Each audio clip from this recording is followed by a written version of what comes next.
SportsSkope with your host, Robert Butler, on Northeast Streaming Sports. Hello, everybody. Welcome to SportsSkope. I'm your host, Robert Butler, and looks like I'm live on all leaks. I love it when I get going right when I first start. You know, usually there's a big delay one way or the other. As you can see, I got a lot to talk about tonight. Not sure if I'm going to get to everything. Sometimes I miss a few stories here and there, some funny stories and whatnot. Kevin Durant, he's going to be back Wednesday. This team is clearly the clear-cut favorite. I know Harden's going to be out 10 days, hamstring injury. Looks like that. Jordan Spieth got the momentum. Interesting stat I read about him the other day. I'll get to that. National championship game. Paul Pierce. Is he going through a midlife crisis? I don't know. Aaron Rodgers. I thought that was a funny thing on Jeopardy. But the biggest story of the day, the biggest story of the week, you know what kills me about these media people, everybody, is they, let me make sure get my comments going here. Sorry. They get fault over these players. They have emotional connection to some players, like Mel Kiper. Love Sam Darnold, love Carson Wentz, like they're his family or something. That's one thing you guys won't get from me. Since I've been doing daily fantasy and particularly salary cap fantasy since 2009, I do not have an emotional connection to players like these guys. Colin Cowherd, pulling for the player. Too much of emotional connection.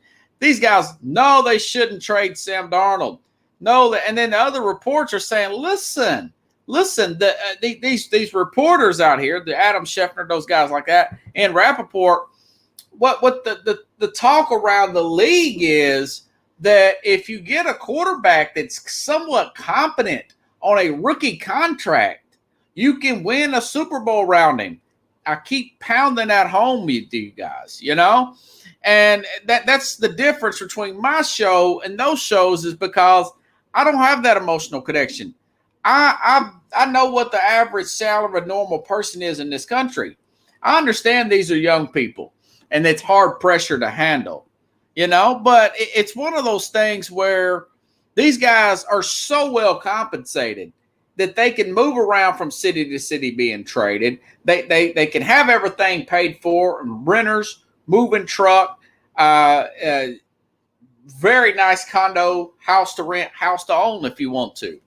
So I really don't pity these guys like some of these other media forms, sportscasters, radio personalities or whatnot. But first, I do want to give Kathy, my fan there, give you a shout out, sending a donation to SportsSkope. I've been working on a Patreon page, a little bit more difficult than I thought it was. But if you want to contribute to this program financially, it's a lot of work, a lot of money. You can go to use the Zelle, Z-E-L-L-E app, sportsskope@gmail.com. Any donation would be greatly appreciated. We're working on getting advertising. I've reached out to some of my favorites of some of my top radio shows. But anyways, okay, so let's rewind everything to the most important story of the in this week, and it's not none of that. It's nothing to do with Masters or championships or anything like that. Sam Darnold is traded to the Carolina Panthers for a 6th round in 2021, and then you got a 2nd round next year and a 4th round this year or next year. So basically, Carolina gave up nothing this year. But I will say this: I was thinking just the 2nd round alone, so it was 3 picks. That wasn't bad. They still got Darnold for this year and on the 4th year, and then next year they can get the 5th year option. I like this play here. This guy's much more athletic than a Teddy Bridgewater, stronger arm, much more upside. Teddy Bridgewater and Alex Smith are both stopgap quarterbacks. These are not, and I said this last year when they had brought him in there. I said this is going to be a stopgap guy. They don't have the They don't have the what do you call it?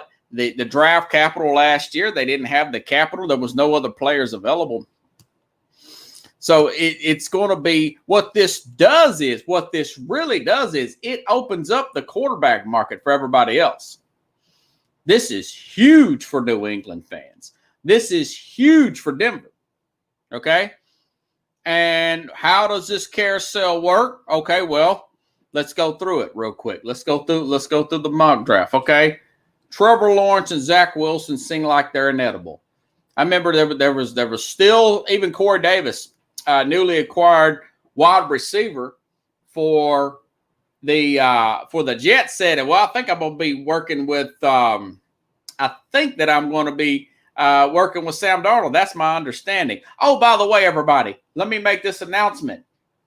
If you Twitter folks, if this goes dead, I am live on YouTube. SportsSkope will have its own YouTube channel. I'm on the Northeast Stream YouTube, but I'm also on my YouTube through StreamYard. So we are live there.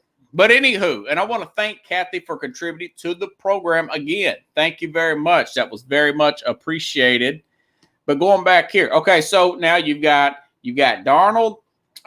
He's going to, and this idea that Carolina, and I know Mike Tannenbaum, he used to be a Jets GM or Miami, or maybe he was both, but he was not really good. He's out of a job. Former GM was said on ESPN he thinks Carolina may draft a quarterback too when they still got Bridgewater and they're taking on Darnold. That would be foolish. Now that would get a GM and a coach both fired. I do not agree with that. I do not think that's going to happen. I think they're going to roll with Darnold this year and see what happens. So you got Lawrence at 1 to the to Jacksonville. That's a given. Zach Wilson seems like he's a 99% likelihood there. And then, of course, the 3 pick. I'm telling you guys, when there's smoke, there's usually fire. I'm saying Mac Jones, go. I don't agree with it, but from what I read, and I talked to you guys about this last year, I did not believe that Kyler Murray was going to get picked all the way up to draft day a few years ago. I thought that was a whole big smoke screen. All this talk about smoke screen. Now I think they're going to take Mac Jones at 3, San Francisco. So now this opens it up for 4. Now 4, that belongs to the Atlanta Falcons. All right.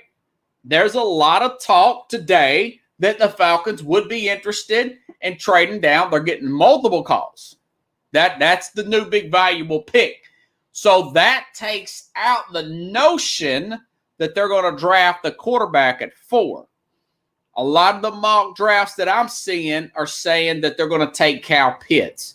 Kyle Pitts may be the best non-lineman, non-quarterback in the draft. It's harder to find a good tight end than it is a wide receiver. Pretty deep receiver draft, So I'm saying that somebody's going to make a move to go up there. Is it Denver at 9? Or do they simply take Kyle Pitts and they don't trade down? My guess is they probably take Kyle Pitts and don't draft down because you still have Trey Lance available, and you still have Justin Fields. You'll still have Justin Fields available there.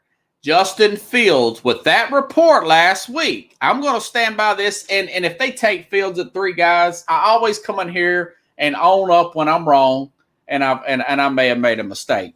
But Justin Fields is going to be that guy. So if you are a Denver Bronco fan, you have a clean shot, go get Trevor Lawrence. I think he'll be there at 9. I do not think I think New England is either going to go after Garoppolo. By the way, they're asking a first-round pick for him. I think when we get right down to draft day, I think they'll come down a little bit, and I think they'll make that move with New England. Even if they don't. So it'll be New England, and it would be Denver for that quarterback. So I think that Denver's going to take Lance, the North Dakota State product, at 9, and New England will likely take him at 15. They will likely take Fields would be the other player, 15. Here's another scenario nobody else is talking about. This is why I'm the best, right? Okay, Mike Zimmer is coming into a hot seat year. This team a few years ago almost got to the Super Bowl. It wasn't with Kirk Cousins. It was with that other guy, the backup quarterback now for the Cleveland Browns. Remember that the year that the Eagles won the Super Bowl, they were in the NFC Championship game. Once they paid their quarterback, Kirk Cousins will be $10 million in dead cap in 2022. He's well compensated. He's a really good guy. They picked 12, by the way, Minnesota.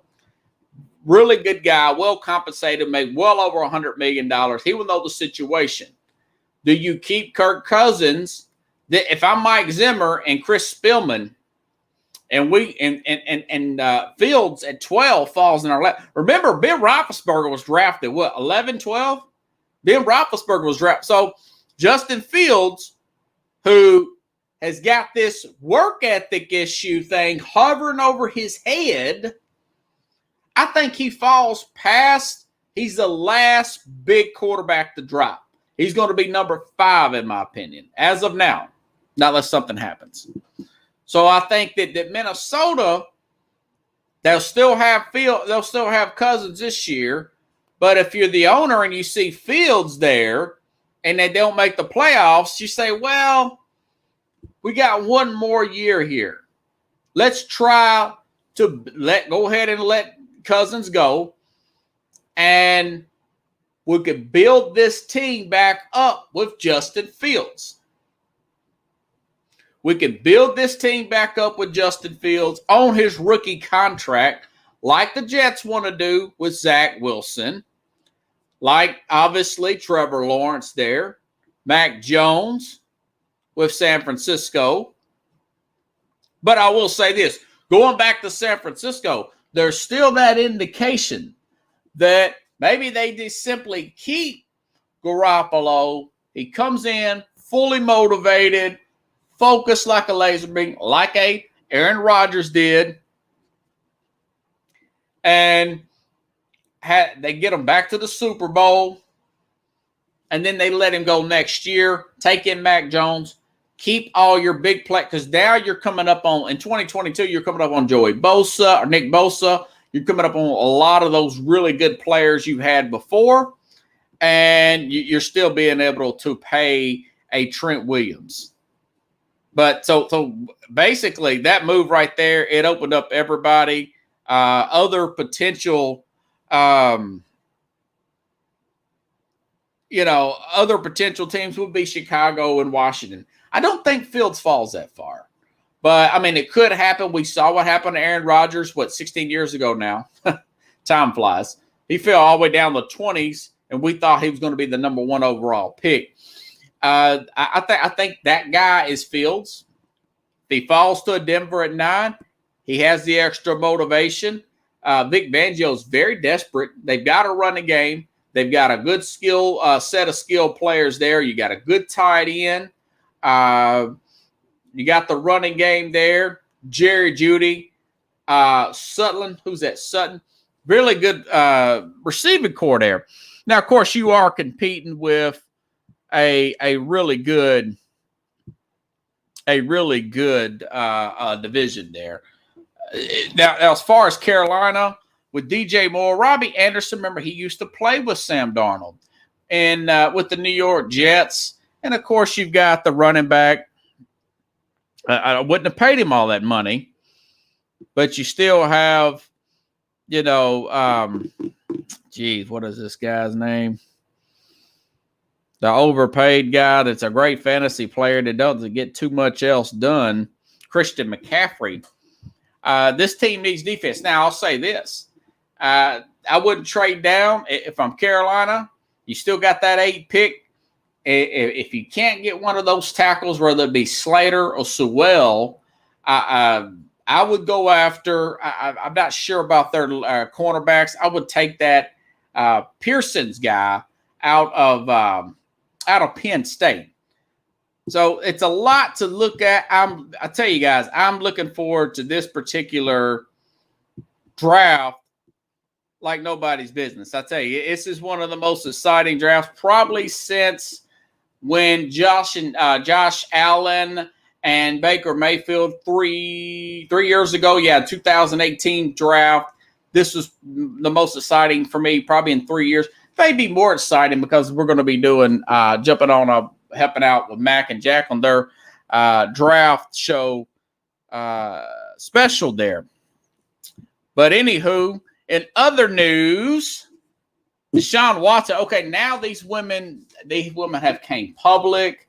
One of them's name came public. The other one came and did like a press conference. She's breaking down, crying, saying it ain't about the money. My dad gets red in the face now when I talk about the Watson. He seemed like a good guy.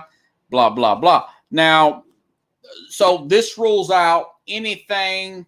Now that you've gotten to this stage, the police department's looking at it. It hasn't been a criminal charge yet, if there is going to be one. But now it's got to the point, like I was telling Mac and Jack the other day, is that this situation with Watson it's eventually going to creep up to the commissioner exempt list. Not a lot you're going to be able to do there. Houston, it's kind of working out good for them because they're going to lose a lot of games this year anyways. You might as well go with Tyrod Taylor, be a 4-win team, go after Spencer Rattler, and just trade this guy when this stuff goes. That's what I'm thinking. That's what I'm thinking. Now, if I'm Watson, again, I settle all this stuff. I settled it yesterday. It's going to be an ow moment. It's going to be a chop your losses up moment. And go about getting a massage a different way. From now on, you're going to have to get some kind of non-disclosure agreements and all that stuff. Have to really tone it down. Rescind your trade request this year and just hold your breath at what the commissioner does and move this whole thing past you. So those are the big news notes of today. Going a little bit backwards here. Carolina hired a new coach there in basketball. I'll get to that in a little bit. National championship game. Well, a couple things to think about it before the game, before the blowout. The committee got the two best teams in, guys. That's usually not the case. Think about it. The two best teams, you got a 2-loss team with an undefeated team. They're both 1-2. 6 minutes in, you could tell Baylor was a much better team. Something else there. Gonzaga. I thought this was their time. I know they've been in a national championship game about 4 years ago, but interesting stat I saw on ESPN today. They're 0-8 against number 1 seeds. So Cinderella, it still strikes midnight for Gonzaga. And yes, I say that for an undefeated team who lost the national championship, but the game wasn't really close. What was it, 9 points? And that was at the closest I think it ever gotten. It was total mismatch there. I don't want to call Gonzaga a complete fraud. They did beat Oklahoma early in the season. They beat Kansas earlier in the season and before the regular season started. But it was just one of those deals where they've got to get a little bit closer. A little bit closer. I thought that they probably should have got to they probably should have got a little bit more aggressive from three-point land later in the game because it looks like that Baylor would get back on defense. I would have probably rushed a few threes up before they could get into their sets, but that's just me. Maybe I was panicking, but when they're shooting threes and you're hitting twos, the league can get really bad. So kudos to Baylor. It's the first championship there for them. Really good coach. It was the top 2 teams. The committee did the right thing. It was a great Final Four. It was not a good tournament. When you've got 11 seeds and all that's just not a good tournament. The 15 beating the 2s, that people say what they want, but that's not a good tournament. You want 1 or 2 good upsets here and there, but I always like to see the build up, the build up to the big finale. And there was a little bit of that with, like I said, now that semifinal there, that was a great game. 13 million people watched Gonzaga and UCLA. But maybe Gonzaga just had a pretty light schedule and a heck of a bracket there, you know? Okay, going in order. Trying to see what else to cover here. National championship game. Kevin Durant. Kevin Durant will be returning Wednesday for the Nets. Now, they are the favorites to win the national championship. But what really thrown me off was I was looking at odds chart and their Bovilla odds there saying that the Lakers, who are playing well tonight, I know they got in a little bit of a scuffle there. I don't know if anybody's going to get suspended or not, but they're still favored in the West. Bovada,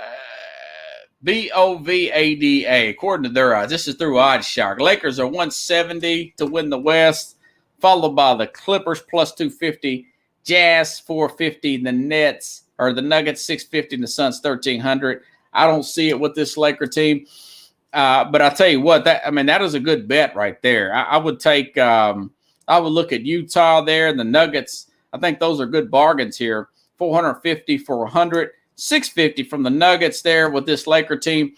May go out to the 6-7 seed. I would imagine they're going to be between the 4 and the 5.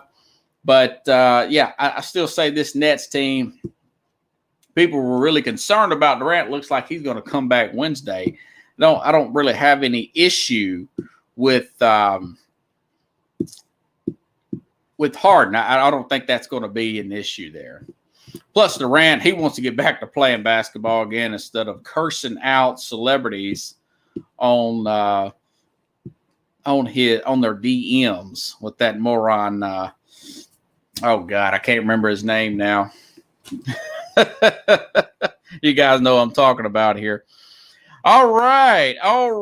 In other news, I'm trying to see which one to go to first. I guess I'll go to the Masters. Okay, we got the Masters coming up. Jordan Spieth, he won. Been hot lately with his top 10 finishes. He won the tournament Sunday. Now, you guys won't believe this.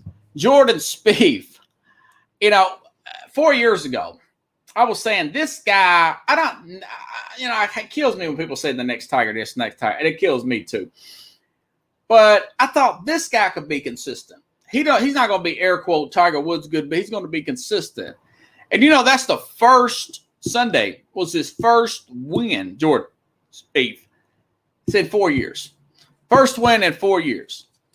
And I thought to myself, no bleeping way. No wonder I've been on the Brooks Koepka bandwagon instead of this Jordan Spieth. So this guy, first win in 4 years. He's favored. I like him to win the Masters coming up this week, But I'll say this. When I was 15 years old in 1997, I would never think 24 years later that I would be talking about golf on a Tuesday night. I would have said, you're crazy. But, Tiger's made it that interesting. He's had that wreck. It's very unfortunate. But if you look at guys like Justin Thomas, Dustin Johnson, Jordan Spieth, I just named, Brooks Koepka, these guys all look like the pro amateur guys. They kind of favor Aaron Rodgers and Tony Romo's a golfer. You would have never said that in 1997. I thought that was an interesting observation. As far as the Masters are concerned, I think that it's going to be the weather. It's going to be pretty good. You may have 40% on Saturday, a chance of rain, but it's going to be pretty good. Remember last year, I think they played at November? So it's good to see things back on schedule again. Dustin Johnson, Justin Thomas, these guys all look like pro athletes. Now, Roy McIlroy, he went in a bad slump. It's like these guys get a little bit of taste of that fame, Kathy, and then they can't handle that big tournament win. Instead of like a Tiger winning in 97, 21 years old, he's 98, 99, 2000 goes on a major tear like nobody's ever seen before. And it goes back and makes you want to appreciate that level of play in the tournament. So I'm looking forward to that, really. I really am. It's good to see things, air quote, back on schedule, right? Okay. Going through random stories, everybody. Random stories, okay? Carolina. Okay, Carolina, I thought they got a little bit lazy with the hire. The great Roy Williams retired last week, and I went on and talked about him. I think he's top 5, top 7 all time. Definitely has the resume. Now, I went back and looked. He was assistant under Dean Smith. Now, this Hubert Davis, when he got his big job, going back to Roy Williams, was 10 years as an assistant for the great Dean Smith. And he took over a big program at Kansas. Just a year shy of that is Hubert Davis. He was a 9-year assistant under Roy Williams. How ironic. And now Williams is going to retire. Now he's going to take over. So I'm not too down on this hire. Maybe they could have looked a little bit farther outside, maybe checked the pro game. I didn't like Jerry Stackhouse or anybody like that, but I would have definitely checked with Boston's head coach for the Celtics. I would have checked with him because I don't know if he's going to be able to color it in the pro game. I know he's an Indiana guy and all that, but I'm not upset with Hubert Davis. I think that you learn under a coach like Roy Williams. Give this guy a shot here. Give him 4 or 5 years. Roy showed him how to win. You got the name recognition. Probably one of the best schools in the country. I would not rule that out. But that was pretty interesting. Let's go through my tidbits, folks. Looks like I got to change out my standby. We got to change out our podcast here. You know, I wasn't really sure how long today's show would go along. There we go. All right. So, anywho, everybody, let's see. What other crazy story should I get to? Okay, we're staying in basketball, right? So, Paul Pierce, former Celtic great. What a good friend of mine I used to work with. This guy was a huge Paul Pierce fan, huge Celtic fan per se. They won the championship back in 2008. And he had some heroic moments there. Got to game 7 in 2010, Paul Pierce from the Celtics, and lost to the Lakers. Now, that was that year I was telling you guys, going back to this Laker team, that they were a 4 seed in the East, and you could see they ran out of gas. I mean, they did get all the way to game 7 of the finals. I got it. But I just feel like that was too much to ask a team to overcome, starting from that far behind in the seeding. Okay, going fast forward until now. Pierce retired in 2017. Been working for ESPN. Not a bad commentator. I mean, he's no Barkley or nothing, but he's only been doing it for 4 years. And he was caught live streaming, Kathy, with strippers in the background. I mean, this is a 44-year-old guy. He's made over $192 million in career earnings. He is married, and I just thinking, why is he doing that? It didn't look accidental because you could see the strippers in the background, and he was so relaxed and nonchalant. Some are saying he tried to get out of ESPN so he could work for Barstool. That's kind of a crappy way to do it. But, I got a different approach to that. I think that, being a big Tennessee Titans fans here out of Nashville, when Steve McNair first retired, he went on a midlife crisis kind of thing too, taking a lot of chances, as being seen with this woman around town, drinking a lot. He got a DUI here. Got in some trouble that this lady ended up killing him. I think Paul Pierce may be going through something like that, guys. Now, I don't pity a guy that too much has made $192 million in career earnings. Don't get me wrong. But I do think that there's some kind of issue there for why he would do that kind of behavior, So I just thought that was really odd. ESPN, it was funny, though, that they waited all weekend, and then they finally fired him Monday night. It's like they wanted to see exactly how much blowback they would get. And then they said, well, okay, we'll fire Paul Pierce. But that was a weird thing, the fact that maybe that's probably what he's probably having trouble in his personal life, and he hasn't told anybody.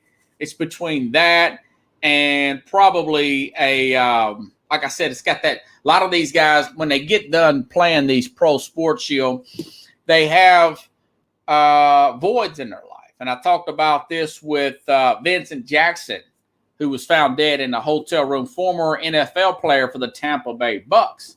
There's a void in these players' life. I don't know if it could be that bad with Paul Pierce, but I think it could be. It could be that bad with Paul Pierce, You hope that he's okay mentally. But people say, well, he's this part. 44 and you're doing something that stupid. You're 24, you're 20, 21, 22. I would say that's kind of an idiotic thing to do. When you get older in your 40s and doing something like that, it seems like a guy may be going through having some problems, But that was a weird situation there with Pierce, man. I tell you. On a brighter note, this is funny. I got this. I think I saved this off of Twitter. I know a lot of you probably already saw this stuff, but I just thought it was hilarious. If Aaron Rodgers is hosting Jeopardy this week, a star quarterback, Kathy, played for the Green Bay Packers.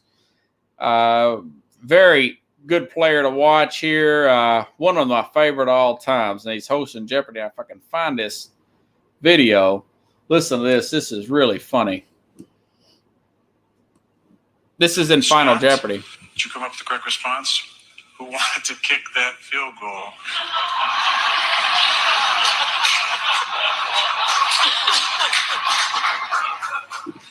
That is a great question. Should be correct, but unfortunately for this game today, that's incorrect, and you're going to lose 0.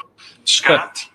Who wanted to kick that field goal? So the guy didn't know the answer to the Final Jeopardy question, and so he said it is a Packer fan, Packer Nation.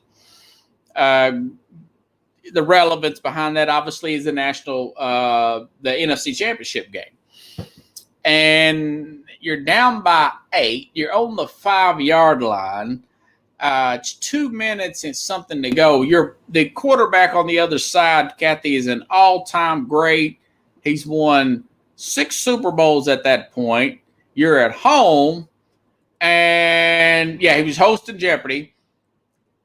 And the common sense thing for the head coach to do is say, we're going to go for this on 4th down or on the 5-yard line or 7-yard line.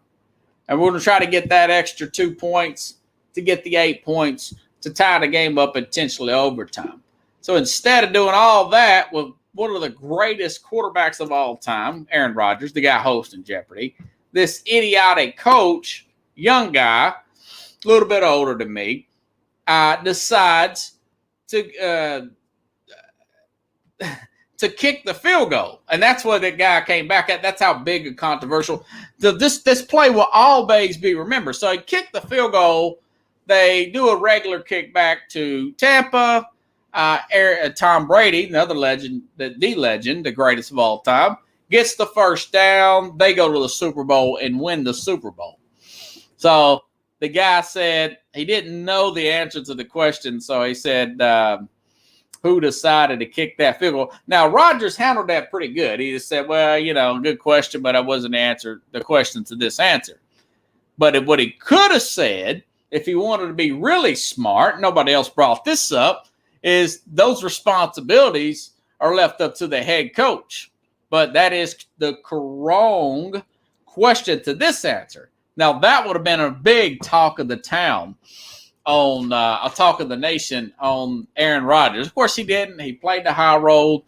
That being said, he's not wanting to take any cuts. I understand he's mad about what happened last year with drafting the other quarterback. I get it. In the first round when they couldn't stop anybody in the running game, But that was pretty interesting stuff there. Okay, Masters National Championship game. Paul Pierce, Aaron Rodgers, Watson Case, Kevin Durant. Okay, it looks like I went through this show pretty good. See, I never know how long the show is going to be, Kathy. So I do want to thank you again, Kathy, for donating to this program. If you guys want to donate, I'm setting up a Patreon page. Patreon, a lot more difficult than I thought, of course, just like all this crap. And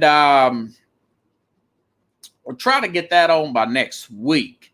But I want you to subscribe to my YouTube channel because you can use it and share it to SportsSkope YouTube channel. You can email it to anybody, especially for you Twitter folks. Use my YouTube channel, the SportsSkope. Look for this logo. Look for this giant logo behind me. Look for that channel, Kathy. Subscribe it. Send it to your friends. Share an email. Trying to build this program up. It's a growing program here, and I'm also on the Northeast Streaming Sports. But like I said, I'm using StreamYard, and YouTube. People like YouTube the best. I notice you guys love YouTube. You love that Pat McAfee show. It's on YouTube. I listen to him just about every day too. He is hilarious. But I really would appreciate that. But now going back to this. Sam Darnold thing. If you're a fan of the Patriots, if you're a fan of Denver, you're going to get either, my opinion, you're either going to get Trey Lance or you're going to get Justin Fields. One of them two. I am a believer that, again, to emphasize on that Mac Jones will get drafted third. I don't think they should do it, but I'm just telling you what I think they will do. I really do think they're going to take Mac Jones come on that Thursday, April day here in just about 3 weeks from Thursday, folks. Time flies when you're busy and having fun. So anyways, that is all I got for tonight. I thought I would be way over, and I wasn't. I'm 37 minutes in. Carlos, Zach Wilson. You got a guy, Carlos, that is going to be on a rookie contract for the next few years. And you got a guy on a rookie contract. You've got extra first-round picks. You've got another second-round pick next year. You guys are loaded with talent. This new general manager here, and, of course, Robert Saleh, they want to keep those numbers low so they can stack the team around Zach Wilson. Now, if you're talking about going after Russell Wilson, I wouldn't do that. I mean, it's got to the point now where he's way up there in money, and they don't have a good enough foundation to build around him. They got a fair offensive line. They don't have a good offensive line. They need better running back. They need some secondary players. They can use another linebacker or two. They need help at safety. They don't have that many holes, but you can build up around the court. That's what people are trying to do. Look at the team on the West Coast, Carlos. Look at the team on the West. Look at what the 49ers are wanting to do. That's the new thing now. Is get these quarterbacks, not unless you're going to get a Tom Brady. A Tom Brady, $9 million cap hit, guys. Not to sound like a broken record, but I got to hit my point home. That's how you win these big games. Tom Brady's, I don't know if you heard this, Carlos, he is putting out some kind of digital brand or something to do with autographed pictures. He had his rookie card sold the other day for $2.3 million,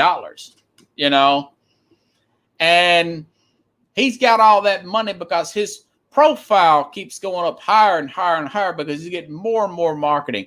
more and more TV time. You see what I'm saying? And when you take less as that quarterback, now that's Rodgers. I like Rodgers, but he's probably not going to win another Super Bowl. But you got to have that quarterback to take that big hit. Now I understand you're going to get some money up front. I don't even know how well Tennessee's going to play next year, because they got to play $29 million in cap hit to Ryan Tannehill, and they've got a new offensive coordinator. That's why if I was Atlanta, I would probably try to draft Trey Lance. It looks like they're going to go Kyle Pitts, though, from my understanding. So it's just food for thought, but it seems like that's the new way of doing things. You know, Patrick Mahomes, the great he's already, Carlos, adjusted his salary cap. Structured his contract to help out with the cap, because they lost 2 offensive linemen in the offseason. It's food for thought. Players get the football blues, man. They get the football blues. Ask James Harden up there in Brooklyn, Carlos. He's got the basketball blues.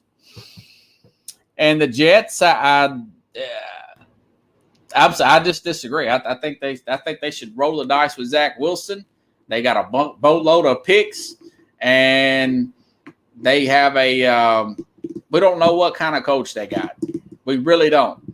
Other than he's probably going to be a good defensive coach. You know, I said, and I'll say this, Carlos, and I'll get off here, but I said from the get-go, they should have never gave Le'Veon Bell that money. You know, of course, that was a whole new, different general manager, different head coach, and a lot of coaches, by the way, Russell or Carlos, a lot of GMs and coaches are real high on Zach Wilson. So I don't know about calling him trash, man. When you're winning big games with this guy, I think you'll change your tune a little bit. A lot of people thought Josh Allen was trash out of college because he had a low completion percentage. And I said, no, this guy lifts up the team. I don't know if he's going to be as good as Josh Allen, but I was early on Josh Allen. And then once I seen him play, then I really got on to him, the Buffalo quarterback. He's got a good shot at the Super Bowl this year. Hey, guys, check out, again, I'm back on YouTube, SportsSkope YouTube channel. Check me out there. Check out the May on the Mac and Jack Sports Show around 7:30 Central Time a.m. So, anyways, have a good next couple days. I'll be back on here Thursday around 9 p.m. Central Time here on SportsSkope.